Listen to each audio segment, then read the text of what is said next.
Alhamdulillah, luar biasa. Allahu Akbar. Wah, semangat ya. Alhamdulillah, pada pagi hari ini kita bisa melaksanakan pembelajaran seperti biasanya. Untuk masuk ke materi, kita absen dulu ya. Anindita Kamarhenti, hadir Ibu. Olivia Zahra, hadir Ibu. Dewi Yulia, Hadir Ibu. Oke, terima kasih sudah masuk semuanya ya. Terima kasih. Kita langsung saja masuk ke materi. Untuk pembelajaran materi ini kita akan membahas mengenai struktur sel. Kalian tahu sel itu apa? Sel merupakan unit terkecil dari makhluk hidup atau bisa dikatakan unit struktural dan fungsional dari kehidupan. Jadi setiap makhluk hidup itu memiliki sel tersusun atas sel. Jadi ada yang dia tunggal atau bersifat uniseluler dan juga ada yang banyak atau bersifat multiseluler. Nah, dalam struktur sel ini dibagi menjadi dua, yaitu yang pertama itu ada prokariotik sama sel eukariotik. Sel prokariotik ini dia itu organisme yang tidak memiliki membran inti atau nukleus dan dia juga tidak memiliki membran lainnya yang ada di dalam organelnya. Contohnya itu dia ada bakteri, ada fungi, dan juga ada protozoa. Nah, untuk yang kedua itu ada sel eukariotik. Sel eukariotik ini dia itu memiliki membran inti atau nukleus dan dia itu memiliki berbagai membran lainnya yang terdapat di dalam tubuh organelnya. Contohnya itu ada hewan dan tumbuhan. Selanjutnya, tadi kan sel eukariotik itu ada dua ya. Yang pertama itu ada sel hewan sama sel tumbuhan. Nah, yang pertama itu ada sel hewan. Jadi kalian bisa lihat untuk gambar struktur sel hewan.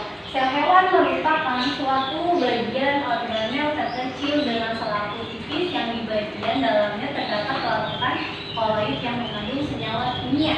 Jadi si sel hewan ini memiliki beberapa organel yang terdiri dari membran sel, nukleus, sitoplasma, badan Golgi, mitokondria, vakuola, retikulum endoplasma, lisosom, dan juga dari bosom.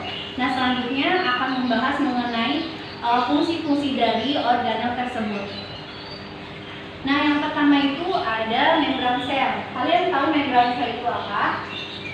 Membran sel ini bagian paling luar yang membungkus sel, yang fungsinya itu untuk melindungi sel dan juga untuk mengatur keluar masuknya si zat tersebut. Nah, selanjutnya itu ada nukleus. Nukleus ini dia sebagai tempat terjadinya replikasi dan juga untuk mengendalikan metabolisme dalam sel dan juga untuk menyimpan informasi genetika. Selanjutnya itu ada sitoplasma. Sitoplasma itu yaitu berfungsi sebagai tempat berlangsungnya metabolisme sel. Ada badan Golgi. Badan Golgi juga sama, dia untuk membentuk membran plasma, membentuk lisosom, dan juga untuk proses protein. Selanjutnya ada mitokondria. Mitokondria ini bagian organel terbesar dalam si sel, yaitu fungsinya untuk menghasilkan energi dan juga untuk replikasi seluler. Nah, vakuola dalam sel hewan itu tuh ada, tapi dia ukurannya sangat kecil. Dia itu fungsinya untuk menyimpan berbagai zat atau menyimpan makanan juga bisa. Selanjutnya itu ada retikulum. Retikulum itu ada dua. Yang pertama ada retikulum halus sama retikulum kasar. Kalau misalkan retikulum halus, dia itu tidak diselubungi oleh ribosom. Sedangkan kalau si kasar ini dia diselubungi oleh ribosom. Retikulum halus ini fungsinya untuk mensintesis lipid dalam sel. Sedangkan kalau retikulum kasar dia fungsinya untuk tempat penampungan si proteinnya. Nah, apa sih fungsi dari ribosom itu? Fungsi dari ribosom itu fungsinya untuk produksi dan juga sintesis protein dalam sel.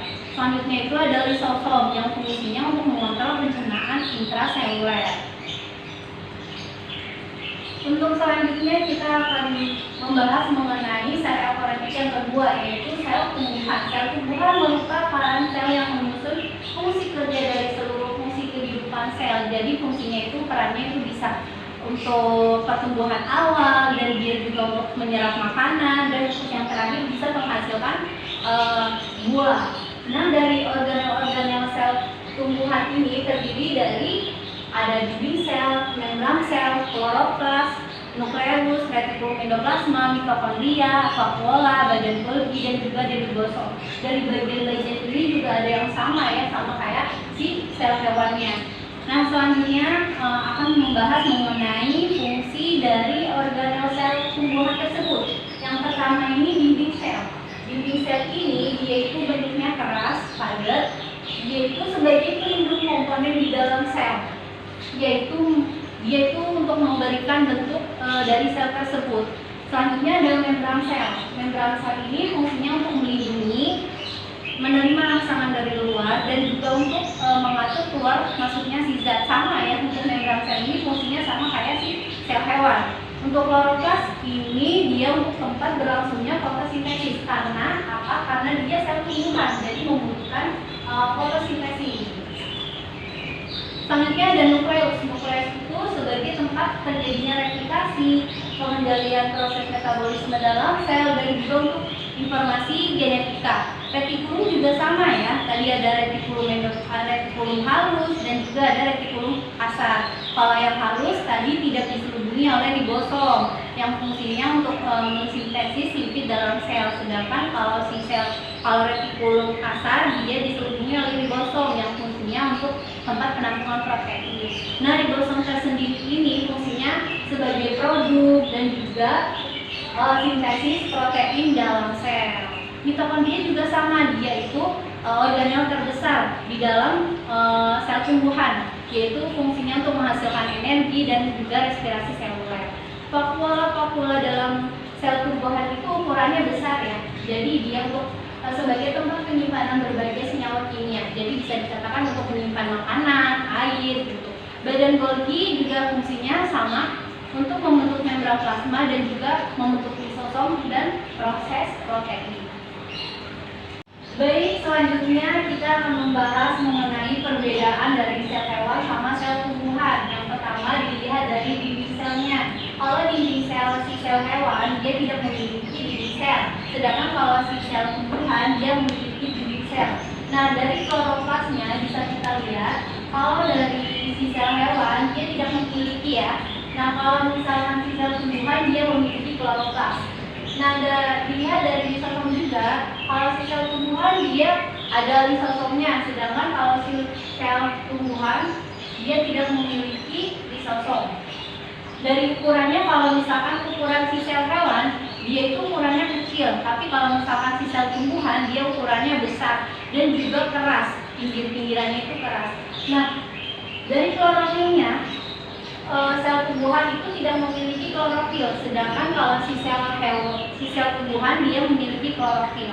Nah, yang tadi sudah dijelaskan kalau vakuola dalam sel hewan itu sebenarnya ada, tapi dia kecil. Sedangkan kalau misalkan si sel tumbuhan, vakuolanya itu ada dan besar. Dari materi pagi hari ini ada yang ingin ditanyakan? Oke, baik, terima kasih. Kalau sudah jelas, Ibu tutup ya untuk materi pembelajaran hari ini. Apabila ada perkataan atau perbuatan dari Ibu yang kurang mengenakan, mohon dimaafkan. Kurang lebihnya mohon maaf. Wabillahi taufiq wal hidayah. Wassalamualaikum warahmatullahi wabarakatuh. Waalaikumsalam warahmatullahi wabarakatuh.